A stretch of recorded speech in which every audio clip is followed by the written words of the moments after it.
За сайн байна уу? Өдрийн мэнд хүргэе.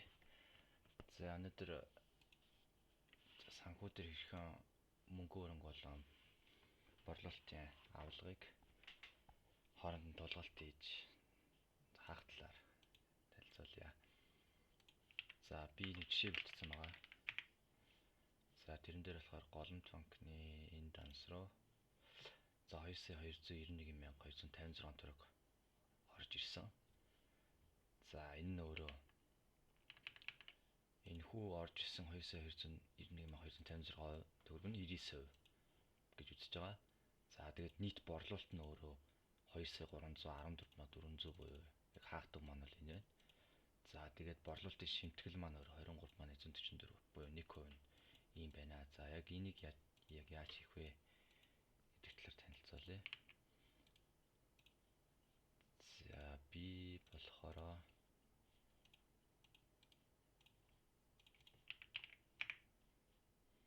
за энэ дээр үсчихье гэж бодож байна. За энэ хүү борлуулалтын дээр болохоор 149.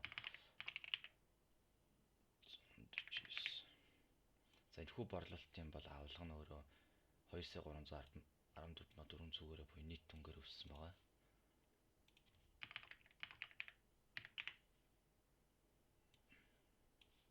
За дансны авалганаар 2,314,400-гээр дэвтлэгдээд үүсчихсэн байгаа. За одоо энэ үүссэн дансны авалга буюу борлуулалтын цоцог одоо мөнгө хөрөнгөтэйгөө буюу энэ мөнгөтэй хаах гэж байгаа. За тэгэхээр бидний хамгийн эхлээд ойлгох ёстой зүйл маань юу вэ гэхээр шууд энэ дээрээсээ хаах нь өөрөө арай очир дутагдaltaй байгаа. За тэгэхээр бид нар яах хэрэгтэй вэ гэхээр санхүү модуль руу ороод за санхүү хэсэг дээр нь орж байгаа энэ хүү журналын бичлэгүүд дээр орж байгаа гэсэн үг. За тэгээд бид нар хамгийн эхлээд за батлагдсан гүйлгээнүүдээс гадна энэ тулгагдаагүй гүйлгээнүүдийг харъя гэдэг шүүлтүр тавья.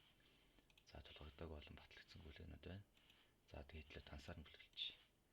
За тэнгүүт нөгөө нэг дансны авалга байгууллага буюу одоо нэг 2,314,400-гээ чеклээд за нөгөө талд нь бидний нөгөө нэг орж исэн мөнгө буюу 2,291,256-гаа мөн адил чеклэх гэсэн үг. За энэ хоёрыг хооронд нь тулгалт хийж авах гэж байгаа. Энэ маань өөрөө 100%. За энэ орж исэн мөнгө маань өөрөө 99% гэж үзэж байгаа. За тэгээд хоёулангийн чеклснийхаа дараа тулгах гэдэг төвчгийг дарна.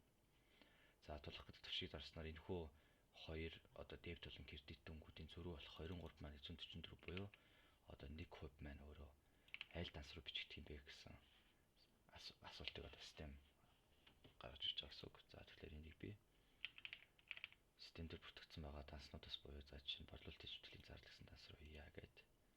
За тэгээд тулгах гэдэг төвчөд очно гэсэн үг. За ингэсний дараа хэдүүлээ ингээ харах юм бол санхүү руу ажил гүйлгээр ороонгууд за ийм хоёр төрлийн бичлэг өссөн байна. За ингээ харах юм бол нэгтэн дансны авалга маань өөрөө 2,291,000 буюу 99%-аараа гэрдэтлэгдээд за банкны хүлээлийн данс буюу нөгөө орж исэн мөнгө маань өөрөө хаагдаж байна гэсэн үг. За нөгөө гүйлгийг харах юм бол дансны авалга байгууллагын 1% буюу 23,144 маань гэрдэтлэгдээд борлуулалтын шимтгэлийн зардал маань дэвтлэгдэж байна гэсэн үг. За бичлэлтэй үед харах юм бол эхлээд бид нар Голомт банкны за дебет кредитээр нь харуулъя. Голомт банкны данс руу 2,291,256-гаар дебет хийгдсэн. За тэгээд кредит данс нь өөрөө банкны хүлээлгийн данс гэдэг рүү за 2,291,256-гаар дебетлж гисэн байна. За тулгалт хийсний дараа юу болсон бэ гэхээр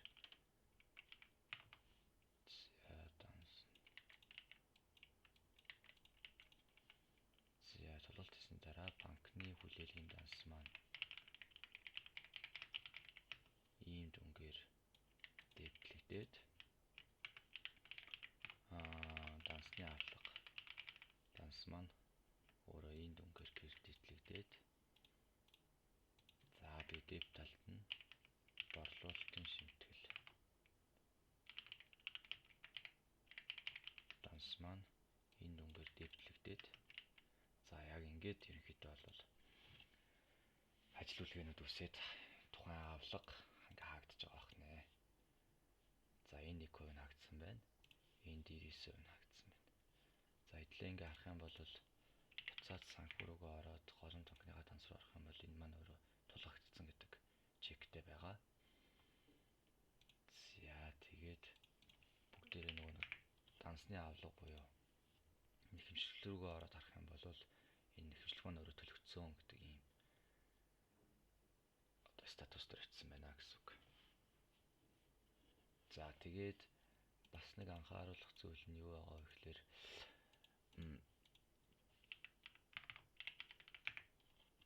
одоо импортлж штэ тий. Импортлж явахдаа одоо ямар нэгэн файл импортлж явахдаа тухайн одоо харилцагч гэдэг баган дээр ч юм уу систем дээр байхгүй харилцагч чиг оруулж ирэх юм бол ямар нэгэн байдлаар алдаа заагаад орохгүй гэсэн үг. Одоо жишээ нь Excel файл дээр энэ амтд timber HHK гэдэг зүгээр ардны зай аваад Excel дээр оруулсан байлаа гэж ботход энийг систем танихгүй алдаа өгнө гэсэн үг.